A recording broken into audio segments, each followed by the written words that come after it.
Hey team, Jez here from the Human Health Professionals and Human Health Performance.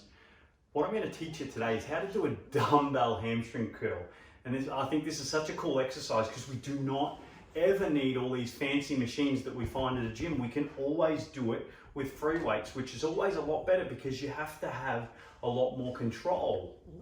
So we're doing this one in a prone position. Prone meaning face facing down, or your tummy is going to be resting on the floor. So there's not a lot to explain on this one. It's more so just get a visual and have a look at it.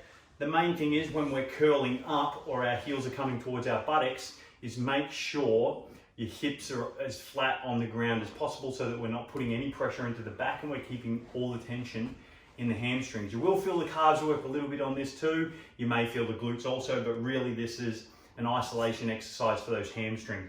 This is now a Romanian deadlift. I've done a video on that. Is a lengthening exercise for the hamstrings. This is now a shortening exercise for the hamstrings, both beneficial. So we come down. Now position with this is a little bit harder. So you just have to play around with it a little bit. We want our soles of our feet directly under the dumbbell. So just make sure you get comfortable, get into position. Then you can have your hands wherever is comfortable. I'm just gonna have them rested slightly out, or my hands are going to be kind of in alignment with my head. Then I'm pressing my soles into the foot of the dumbbell, or my foot into the, let's call it the foot of the dumbbell, even though it's the head.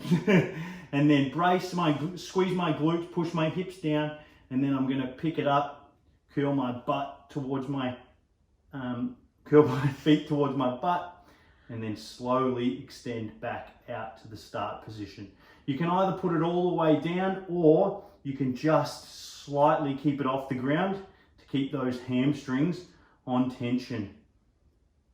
And that is a very difficult exercise because there's a lot of proprioception, which is trying to find where our limbs are in space, and a lot of control to be had, especially when placing the dumbbell down. So that's how we do a dumbbell hamstring curl. I'd love you to give this a crack because I think if you've done a traditional hamstring curl on a machine, it is a hell of a lot harder because you are controlling the dumbbell so much more. Have a shot, enjoy.